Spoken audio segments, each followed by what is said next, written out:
Welcome to प्रखर academy. आपके channel पर आपका स्वागत है। हमारी शुरुआत होती है आज के मोटिवेशनल थॉट के साथ। हमारा थॉट है, direction is more important than speed, many are going nowhere fast. क्या आप इस बात के साथ या इस बात से सहमत हैं?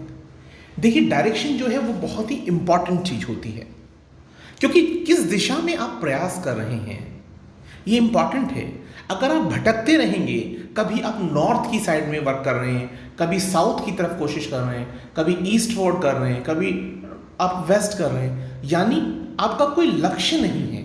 कहने का मतलब ये है कि आप थोड़े से फिकल माइंडेड है। मतलब आपका मन किया तो आप पता चला म्यूजिक में डूब गए, आपका मन किया तो आप एक्टर बनना चाहते हैं, आपका मन किया आप इंजीनियर बनना चाहते हैं, आपका मन किया आप बायोलॉजिस्ट बनना चाहते हैं।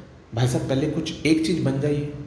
पहले अपने एक टारगेट को आप अचीव कर लीजिए, उसके बाद सेकंड टारगेट को पूरा करें। तो डायरेक्शन बहुत इंपॉर्टेंट है। लक्ष्य को हासिल करने के लिए लक्ष्य की तरफ चलना जरूरी है।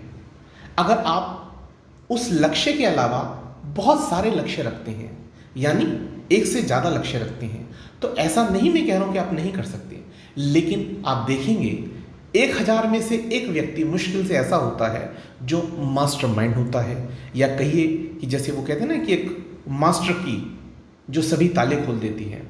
लेकिन क्या सभी चाबियां मास्टर की होती हैं? नहीं। हम सभी लोग एवरेज स्टूडेंट हैं, और एवरेज स्टूडेंट क्या है, वो किसी एक सब्जेक्ट में स्पेशलिस्ट हो सकता है। ठीक है, आप सभी विषयों का थोड़ा ज्ञान तो रख सकते हैं, लेकिन मास्टरी आपकी किसी एक सब्जेक्ट में ही होती है। तो बट ऑब्वियसली जिस सब्जेक्ट में आपकी मास्टरी है उस पर आप ज़्यादा कॉन्सेंट्रेट करेंगे, क्योंकि वहीं पर आप औरों से आगे बढ़ सकते हैं। लेकिन सभी विषयों के बारे में आपको थोड़ा थोड़ा ज्ञान होना चाहिए। तो यूपीएससी को क्लियर करने के लिए ये इंपॉर्टेंट नहीं है कि आपने क्या क्या पढ़ा। इंपॉर्टेंट ये है कि आप किस तरह से जो वेस्ट मैनेजमेंट है उसका इस्तेमाल कर पाए। यानी आपको उन चीज़ों को नहीं पढ़ना है जो आपका टाइम वेस्ट करती हैं, यानी जिनका एग्ज़ाम से कोई लेना देना ही नहीं। तो आप सब्जेक्ट वाइज जाइए, सब्जेक्ट की जो रिक्वायरमेंट है उसके अकॉर्डिंग अपना प्रयास कीजिए। और मैं उम्मीद करता हूँ आपको ये कंटेंट पसंद आएगा, और मैं आपसे शुरू में ही बोल रहा हूँ कि प्लीज़ उसको लाइक शेयर करें अगर आपको कंटेंट पसंद आए। हम पहले प्रश्न के साथ जा रहे हैं। पहला प्रश्न है कि जो कोलंबो बंदरगाह के पास डूबने वाला एक्सप्रेस पर्ल जहाज था वो किस देश से संबंधित था? तो मैं आपको बता दूं कि जो पर्ल जहाज रहा है वो सिंगापुर से संबंधित था। तो 20 मई 2021 को Express Pearl caught fire off the coast of Colombo, Sri Lanka.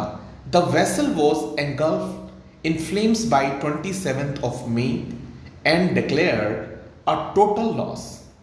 It was still afloat and the fire was thought to be under control by the Sri Lankan firefighters. देखिए, थोड़ी सी पुरानी बात है, 27 मई की बात है, लेकिन इंपॉर्टेंट क्यों है? क्योंकि अभी इसको हम लोग डिस्कस कर रहे हैं, क्योंकि कुछ प्रश्न जो हैं वो छूट जाते हैं। मैंने पहले भी आपसे जिक्र किया था। तो आप देख लीजिए, by the late hours of 27th of May 2021, after burning for the 12 days, the vessel sank. लेकिन ये डूबा कब है? ये डूबा है 2 जून को, as it was being towed away to the deeper waters. तो है क्या कि जब किनारे पर रहेगा तो डैमेज ज़्यादा करेगा, क्योंकि वो जब फ्लेम्स हैं तो वो नुकसान ज़्यादा पहुंचाएंगे। तो इसको क्या किया गया? उसको टॉ कर लिया गया एक डीपर वाटर की तरफ, जिससे कि गहरे पानी में जाकर वो कम नुकसान पहुंचाए। The incident was deemed the worst marine ecological disaster in the Sri Lankan history for the chemical products that spilled. आप समझ ही सकते हैं, केमिकल जब वाटर के ऊपर लेयर बनेगी तो उस लेयर के कारण क्या होगा, जो फ्लोरा और फौना है दोनों को ही नुकसान होने वाला है। एक्सप्रेस पर्ल जो था was a Singapore registered super eco 2700 class container ship. The vessel entered service in February 2021 and was around 186 metres या 610 फीट लंबा आप कह सकते हैं। It was operated by the Express Feeders. ये आप देख सकते हैं, ये वो जहाज था जो डूब गया है 2 जून को। ठीक है, अब हम आते हैं अगले प्रश्न की तरफ। सिंगापुर में मैंने बता ही दिया आपको। और अगला प्रश्न हमारा क्या है, भारत को किस देश से MH-60 Romeo multi role helicopter इसी जुलाई 2021 में प्राप्त होने वाले हैं? तो ये जो प्राप्त होने वाले हैं वो USA से प्राप्त होने वाले हैं। अब इसके बारे में थोड़ा सा डिटेल कर लेते हैं। इंडियन नेवी जल्द ही MH-60 रोमियो हेलीकॉप्टर प्राप्त करने वाली है। किससे? USA से। और भारत और अमेरिका के बीच में इसे लेकर के एक डील हुई थी जो 2.4, ये थोड़ा अमाउंट मुझे डाउट लग रहा है, एक बार इसको चेक कीजिएगा, जिसके तहत 24 MH-60 रोमियो हेलीकॉप्टर जो हैं वो भारतीय जो नौसेना है उसे मिलने वाले हैं। इसका निर्माण करने वाली कंपनी कौन सी है, ये विचार मन में आता होगा, तो ये है आपकी लॉकहीड मार्टिन। नेक्स्ट क्वेश्चन आ रहा है कि तुर्की के किस सागर पर बिछी हुई कीचड़ की एक मोटी परत जम गई है? तो ये क्या है? ये आपका मार्मरा सागर है। ये एक डिटेल्ड वीडियो की इसको जरूरत है, मैं इसके लिए एक डिटेल्ड वीडियो बनाने की कोशिश करूंगा। अब अगले प्रश्न पर आते हैं। विश्ववीर आहूजा, इन्हें किस बैंक का MD एंड CEO नियुक्त किया गया है? तो विश्ववीर जो आहूजा जी हैं, इन्हें RBL बैंक का MD और CEO नियुक्त किया गया है। हाल ही में नीति आयोग ने किस फाउंडेशन के साथ मिलकर सुरक्षित हम सुरक्षित तुम अभियान की शुरुआत की है? तो मैं आपको बता दूं, ये की गई है पीरामल फाउंडेशन के साथ। नीति आयोग और पीरामल फाउंडेशन ने मिलकर के सुरक्षित हम सुरक्षित तुम अभियान को लॉन्च किया है। यह योजना भारत के 26 राज्यों के 112 एस्पिरेशनल डिस्ट्रिक्ट में चलाई जाएगी। मैं आपको बता देता हूं, एस्पिरेशनल डिस्ट्रिक्ट से मतलब ये है जो आकांक्षी जिले होते हैं, या आप ऐसे समझ लीजिए जैसे पहले हम लोग बीमारू राज्य या गरीब राज्य या पिछड़े हुए राज्य के रूप में संबोधित करते थे, तो अब इनका नामकरण जो है वो एस्पिरेशनल डिस्ट्रिक्ट की फॉर्म में हो गया है। आकांक्षी जिलों के रूप में इसका नाम रख दिया गया है। ठीक है, तो आप जान लीजिए इस योजना में तकरीबन 1 लाख से भी ज़्यादा वॉलंटियर्स काम करेंगे। 1000 प्लस इसमें मदर NGOs काम कर रहे हैं और इससे लाभ होने वाला है तकरीबन 2 मिलियन से भी ज़्यादा जो फैमिलीज हैं उन्हें इस योजना का लाभ मिलने वाला है।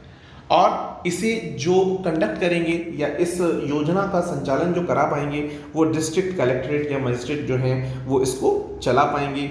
ये आपका जो कोऑर्डिनेशन है ये by aspirational district cooperative team के द्वारा होगा। ठीक है, ये कुछ सूचना है इसके बारे में। अगला प्रश्न आता है, किस देश ने हाल ही में मिशन इनोवेशन क्लीनेट एक्सचेंज जो है उसे लॉन्च किया है? तो ये आपका चिली में अभी एक प्रोग्राम था, तो उस प्रोग्राम के तहत भारत ने इसको लॉन्च किया है। और अगला प्रश्न आता है इसके बाद, 9 जून 2021 को जारी जो आपकी QS वर्ल्ड यूनिवर्सिटी रैंकिंग 2022 है, इसमें जो टॉप 200 रहे हैं उनमें भारत के कितने संस्थान शामिल रहे? तो मैं आपको बता दूं इसमें भारत के 3 संस्थान जो हैं वो शामिल रहे। लेकिन अगर हम बात करें रिसर्च बेसिस पर तो बेंगलुरु स्थित यानी बेंगलुरु बेस्ड जो Indian institute of the science research है वो इस सेक्शन में, इस वर्ग में दुनिया भर में नंबर 1 पर रही है। अगला प्रश्न आता है कि हाल ही में अंतर्राष्ट्रीय श्रम संगठन के अनुसार 2022 में जो वैश्विक बेरोजगारी रहेगी उसकी दर क्या है या कितने प्रतिशत है? तो देखिए अंतर्राष्ट्रीय श्रम संगठन यानी कि आपका ILO, तो ILO ने इसके बारे में बताया कि तकरीबन 5.7% आपका जो बेरोजगारी की दर है, अनएम्प्लॉयमेंट का जो रेशो रहेगा वो रहने वाला है। अगला प्रश्न आता है जो फेंगियोन 4B है वो किस देश का उपग्रह है? तो मैं आपको बता दूं ये चीन का उपग्रह है और ये मौसम संबंधी एक उपग्रह है। तो ये स्पेस न्यूज का कटिंग आप देख सकते हैं। China launches the Fenghyun 4B meteorological satellite or a long Mars 3B lifts off from the Zhejiang carrying the Fenghyun 4B weather satellite on June 2, 2021. Helsinki, China successfully sent the Fenghyun 4B weather satellite into the geosynchronous transfer orbit Wednesday with the country's 16th orbital launch of 2021. Payloads include a geostationary interferometric infrared sounder, radiation imager, space environment package for sensing high, medium and low energy particles and imaging telescope for X-ray to extreme ultraviolet activity monitoring. A geostationary high-speed imager and lightning mapping imager the new, ये आपका double हो गया है शायद। तो ये जानकारी है इसके बारे में। अब अगला प्रश्न आता है इसके बाद, नेक्स्ट क्वेश्चन पर हम चलते हैं कि हाल ही में गूगल पर 26.8 करोड़ डॉलर का जुर्माना किस देश के प्रतिस्पर्धा रोधी जो प्राधिकरण है उसने लगाया है। प्रतिस्पर्धा आप समझते होंगे, तो प्रतिस्पर्धा रोधी प्राधिकरण जो है इसने जुर्माना लगाया है 26.8 करोड़ डॉलर का, और ये लगाने वाला जो देश है ये है फ्रांस। अगला प्रश्न आता है इसके बाद, भारत रत्न पुरस्कार की तर्ज पर कौन सी राज्य सरकार जो है वो अपने रत्न पुरस्कार प्रदान कर रही है। तो ये असम राज्य सरकार के द्वारा किया जा रहा है। Assam government to confer the awards on lines of the Bharat Ratna Padma awards. Apart from the Assam Ratna award, the Assam government has also decided to bestow the Assam Vibhushan, Assam Bhushan and Assam Shri award each year। देखिए बिल्कुल उसी तर्ज पर है जैसे आपने पढ़ा होगा पद्म विभूषण, पद्म भूषण और पद्म श्री, तो उसी तरह से ये अवार्ड जो हैं वो असम सरकार के द्वारा दिए जा रहे हैं। आप ये देख रहे हैं वहाँ के मुख्यमंत्री जो हैं हेमंत बिस्वा शर्मा हैं, और उनके द्वारा The Assam government has decided to institute the Assam Ratna award to be presented every year to one person who has made the significant contribution to the society. The Assam cabinet has decided to institute the Assam Ratna award to be presented every year to one person who has made a significant contribution to society. A decision in this regard was taken during a meeting of the cabinet chaired by the Chief Minister Himanta Biswa Sarma in Guwahati on Tuesday. The cabinet also decided to bestow Assam Vibhushan award to 3 people, Assam Bhushan to 5 people and Assam Shri to 10 people every year. I think ये information काफ़ी होगी, आप detail चाहें तो आप इसको पढ़ सकते हैं। हाल ही में स्ट्रीट वेंडर को 2000 रुपीज़ का सब्सिडी देने की घोषणा किस राज्य सरकार के द्वारा की गई है। तो ये की गई है कर्नाटक राज्य सरकार के द्वारा।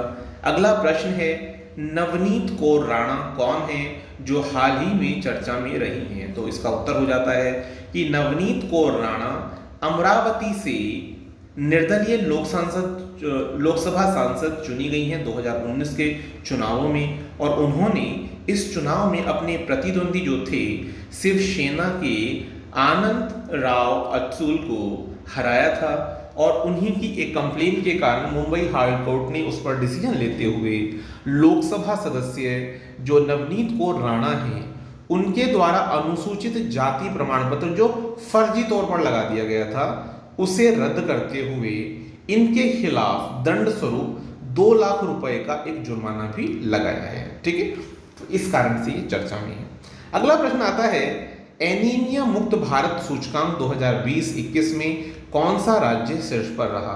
तो शीर्ष पर रहने वाला राज्य मध्य प्रदेश है, और दूसरे नंबर पर है उड़ीसा, और तीसरे नंबर पर है हिमाचल प्रदेश। इसके बाद अगला प्रश्न आता है, हाल ही में पापुआ न्यू गिनी में भारत के राजदूत के रूप में किसे नियुक्त किया गया। तो ये हैं आपके एस इनवासेकर। ठीक है, अगला प्रश्न आता है, हाल ही में नए चुनाव आयुक्त के रूप में किसे नियुक्त किया गया है। तो देखिए मैं आपको बता दूं कि जो सुनील अरोड़ा जी हैं उनके रिटायरमेंट के बाद उनका पदभार संभालने वाले जो रहे हैं, तो इससे क्या हुआ, एक इलेक्शन कमिश्नर का पद खाली हो गया था, और वहाँ पर अनूप चंद्र पांडे जो हैं वो उस पद पर आसीन होंगे। और हम जानते हैं कि चुनाव आयोग में 3 आयुक्त होते हैं, इनमें एक मुख्य चुनाव आयुक्त होता है तथा 2 चुनाव आयुक्त होते हैं। अभी हाल ही में सुनील अरोड़ा जी के रिटायर होने के बाद मुख्य चुनाव अधिकारी का जो पद था वो खाली था, जिस पर सुशील चंद्र जी जो हैं वो 24वें नंबर के चीफ इलेक्शन कमिश्नर नियुक्त हो गए हैं। और खाली पद पर, जो अब खाली पद था, तो उस पर अब कौन से इलेक्शन कमिश्नर आ गए? वो आ गए अनूप चंद्र पांडे जी। ठीक है, अब ये बना कब है? इलेक्शन कमीशन की हम बात करें तो 25 जनवरी सन 1950 में बना है। हेडक्वार्टर इसका न्यू दिल्ली है। चीफ इलेक्शन कमिश्नर कौन है आज की डेट में? सुशील चंद्र हैं। और अब कमिश्नर कौन से हो गए हैं जो इलेक्शन कमिश्नर बन गए हैं?